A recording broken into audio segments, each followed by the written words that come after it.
هممون مجموعه رزیدنت ایول رو با کاراکترهایی مثل جیل ولنتاین، کریس ردفیلد و یا لیان اسکندی میشناسیم، ولی ربکا چمبرز و بیلی کوئن دو تا از شخصیت‌هایی هستن که طرفدارای خاص این فرانچایز همیشه حساب ویژه‌ای روی برگشتنشون به بازی‌های این سری باز میکنن. سلام، اینجا بازی پلاته و امروز با شماییم با 10 فکت جالب درباره بازی رزیدنت ایول زیرو.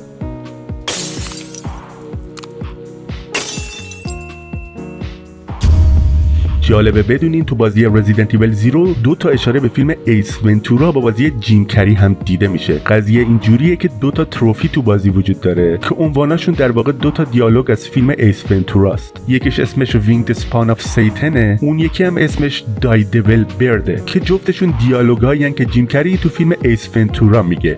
Take that, you winged spawn of Satan! Die, devil bird!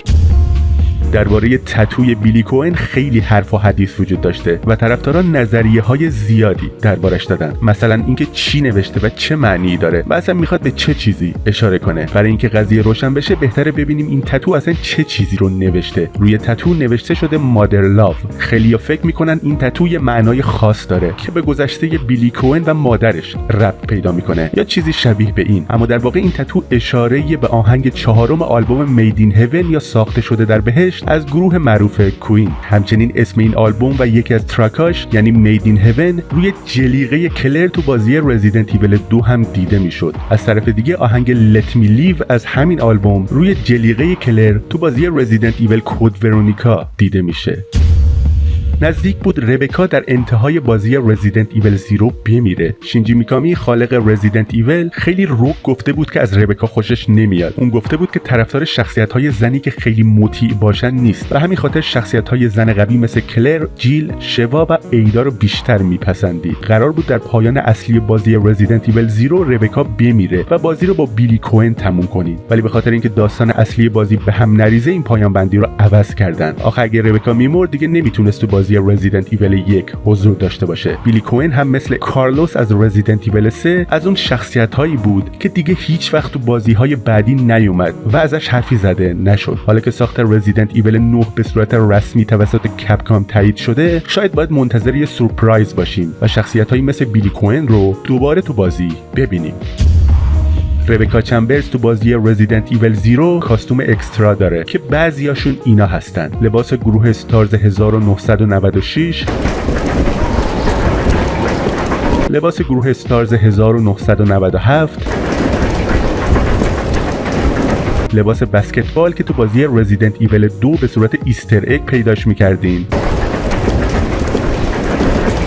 لباس چیرلیدر یا تشویق کننده، لباس وسترن، لباس چرمی، لباس پرستاری، لباس استارز مربوط به نسخه کنسل شده و آزمایشی نینتندو 64 بازی رزیدنت ایول زیرو و در نهایت لباسی با استایل آلبرت وسکر به اسم تیم وسکر. بیلی کوئن یکی از شخصیت‌های اصلی بازی رزیدنت ایول زیروه. اون در جریان داستان بازی رزیدنت ایول زیرو با ربکا چمبرز یکی از شخصیت‌های اصلی فرانچایز رزیدنت ایول آشنا میشه. بیلی کوئن سرباز سابق نیروی دریایی آمریکا بوده که ظاهراً به خاطر جنایات جنگی که در آفریقا مرتکب شده بوده به مرگ محکوم میشه، ولی یه جورایی خوششانسی میاره چون موقع انتقالش به زندان ماشینشون مورد حمله قرار میگیره و بیلی موفق میشه فرار کنه و خودش رو در دل طبیعت وحشی کوههای آرکلی که در نزدیکی‌های شهر راکون سیتی قرار داره پنهان کنه. Billy, Lieutenant Cohen. So, you seem to know me. Been fantasizing about me, have you? You're the prisoner that was being transferred for execution. You were with those soldiers outside. Oh, I see. You're with stars. Well, no offense, honey, but your kind doesn't seem to want me around, so I'm afraid our little chat time is over. Wait! You're under arrest! No thanks, Dollface. I've already worn handcuffs. I could shoot, you know. ولی بعدتر مشخص میشه اون بیگناه بوده و از دستور فرماندهش برای قتل عام اهالی یه روستا تو آفریقا سرپیچی کرده بوده. Get rid of them! Kill them all! Please, sir! Ceasefire immediately! Shut up!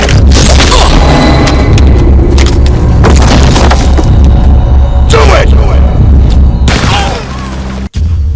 جالبه که بدونین بیلی کوئن و ربکا چمبرز یعنی قهرمانای اصلی بازی رزیدنت ایول 0 قرار نبود ستاره های اصلی بازی باشن. در ابتدا قرار بود دو شخصیت غیر نظامی به اسمهای انی و بیلی قهرمانای بازی باشن که اسم شخصیت مرد هم نام بیلی کوئن بود، اما از لحاظ ظاهری خیلی با بیلی کوئن بازی فرق داشت. این کاراکترها یه جورایی به کلیت فرانچایز رزیدنت ایول نمیخوردن و در نهایت این کانسپت آرت ها تنها چیزاییه که ازشون باقی مونده.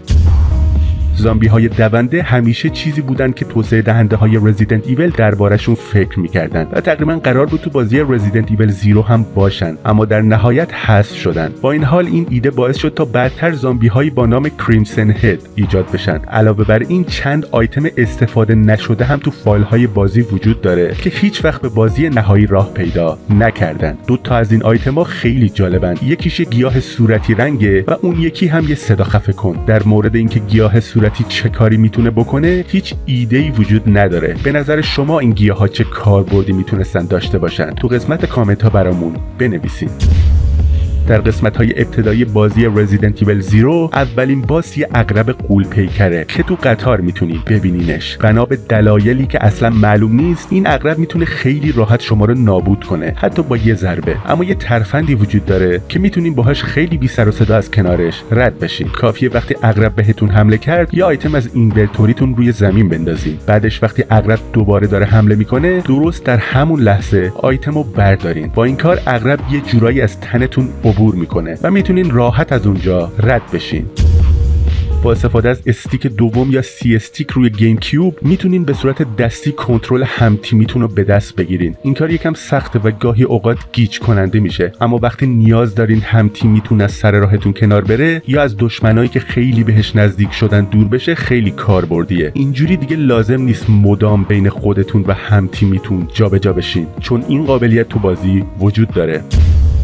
تو بازی رزیدنت ایول 0 چند تا جای امن وجود داره که زامبیان نمیتونن بهتون آسیب بزنن. اینجور جاها معمولا اطراف آسانسورها هستن. این احتمالاً به این خاطره که زامبیان نتونن تو آسانسور بهتون حمله کنن و بازی رو یه جورایی خراب کنن. سلام، اینجا بازی پلاته و امروز با شماییم با ویدیویی درباره شخصیت ایدا وونگ در فرانچایز رزیدنت ایول. خب بهتر اول از جایی شروع کنیم که ایدا وونگ برای اولین بار تو فرانچایز دیده شد، یعنی پارکینگ اداره پلیس راکون سیتی. FBI. اما چه اتفاقی افتاد که ایدا به اینجا رسید؟ برای پاسخ دادن به این سوال بهتره به سرآغاز داستان فرانچایز رزیدنت ایول